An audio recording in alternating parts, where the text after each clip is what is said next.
Hello everyone, welcome to HW News. Today we are going to talk about a barbaric act of police brutality that came to light last week. This happened in the Thoothukudi district of Tamil Nadu, and though there is an outrage and people are talking about it, it's still not enough. It still hasn't reached many are still unaware, and many who do know are not talking about it enough.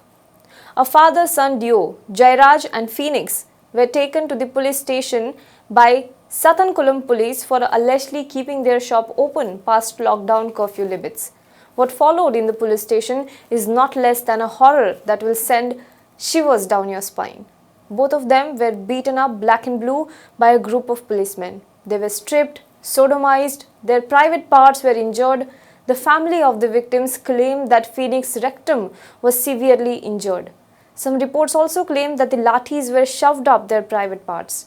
They bled so much that 6 lungis were required to tie around their waist because every time the lungis would be blood-soaked. This went on for 3 days.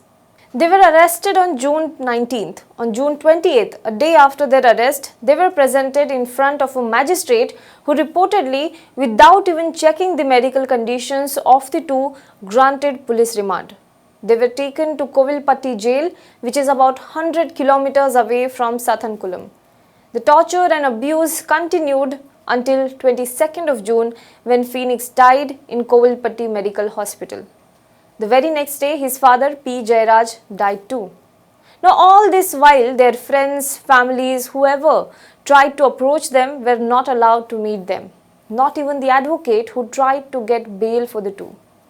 The news of their death led to outrage among shopkeepers and residents of Sathankulam who staged a dharna. All the shopkeepers in the state shut their shops in protest of the police brutality, and subsequently 2 policemen were suspended and 1 was transferred to waiting list. What happens after this is what we are going to discuss in detail today. It not only raises question over the role of police in this incident, but also the credibility of these policemen who are entrusted with protecting the public. What happens when they turn perpetrator? How to ensure that they should be brought to justice as well? The Madurai bench of Madras High Court, after the widespread outrage, took suo motu cognizance of the case. On June 24th, a 2-judge bench ordered Thoothukudi Superintendent of Police to inquire into the incident and submit a status report. The Madras High Court further directed Judicial Magistrate to probe the incident and submit a report. The Judicial Magistrate was also empowered to visit the place of occurrence for better appreciation of the facts and also take videographs of the spot.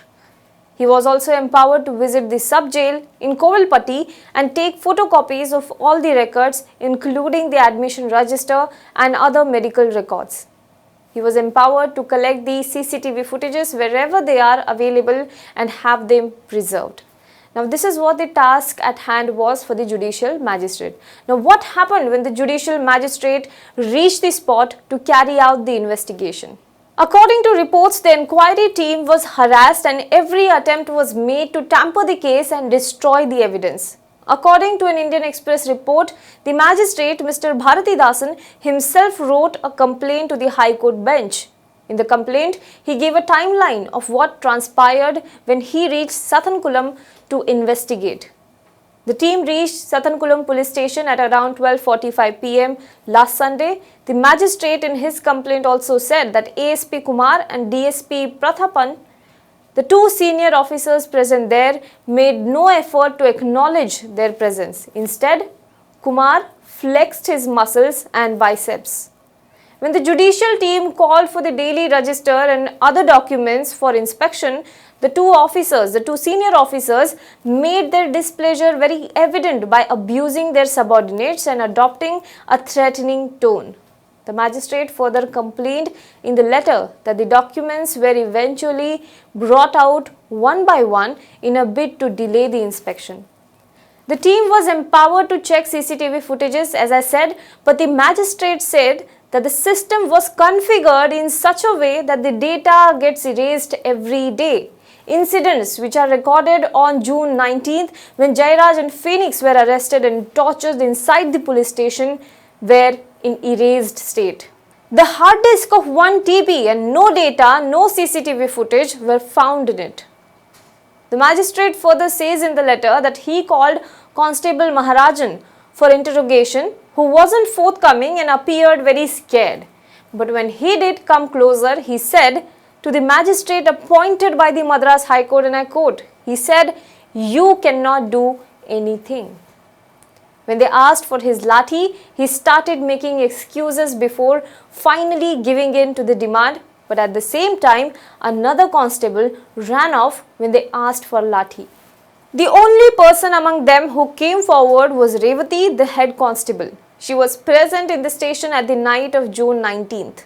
The magistrate said that the team spent a lot of time with her trying to reassure her, as she was very anxious and fearful of response of her seniors. She only agreed to sign her witness statement after the team assured her protection. And now, while all of this was happening inside the police station, a crowd of policemen also gathered outside the station under a tree who started abusing the judicial team, and some even started filming it in a clear attempt to intimidate them. The matter only worsened and the team decided it was better if they leave the spot.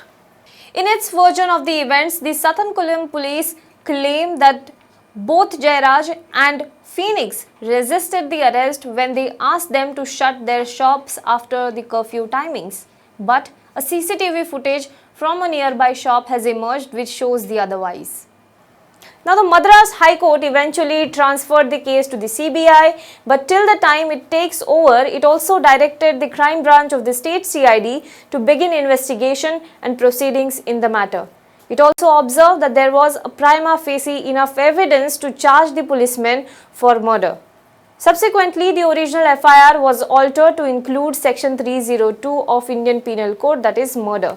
As of now, 4 cops have been arrested in this regard, including the main accused, Raghu Ganesh. Several teams of CBCID have fanned out in various parts of the district to find out and arrest the other accused. Meanwhile, the Madras High Court has given the charge of the Satankulam police station to revenue officers for the purpose of preserving the clue materials. One can easily imagine if the magistrate team was threatened and abused in such a manner, what a common man would be suffering. Now, while the investigation has begun, NHRC has also stepped in.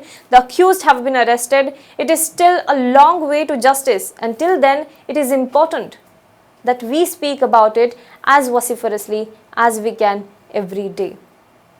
That's all for this video today.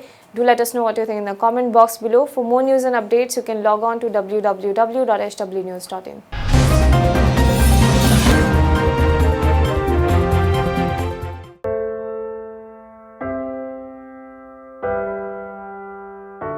हमारे घरों में भी बच्चे होते हैं जो हमसे प्यार दुलार की आस करते हैं। हमारा भी जीवन साथी है जिसको हमारे ड्यूटी से घर आने का इंतजार होता है। हमारे घर में भी एक बूढ़ी माँ है जिनके लिए आज भी हम ही आंखों के तारे हैं। लेकिन हम हमारे घरों में नहीं हैं। आपकी सुरक्षा में कोई कसर न रहे, इसलिए हम अपने प्रियजनों से दूर हैं। हम में से ही कुछ तो अब इतने दूर जा चुके हैं कि वो वापस अपने घरों को लौट भी नहीं पाएंगे। हमें गर्व है कि हमारे कंधों पे मुंबई शहर के नागरिकों की सुरक्षा की जिम्मेदारी है। हमारे जज्बे और बलिदान को व्यर्थ न जाने दे। इस संकट के समय में आप घर पे रहे, सुरक्षित रहे।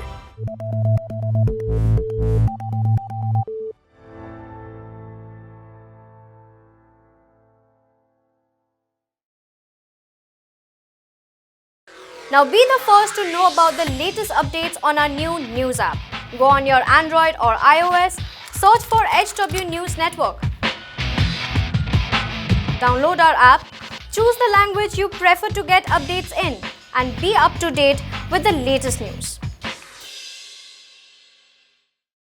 If you like this video, please share it, and we would love to hear your comments in the comments section down here. Also, please do like our Facebook page and follow us on Twitter to get minute-to-minute news updates. For more such shows and videos, well, subscribe to our YouTube channel.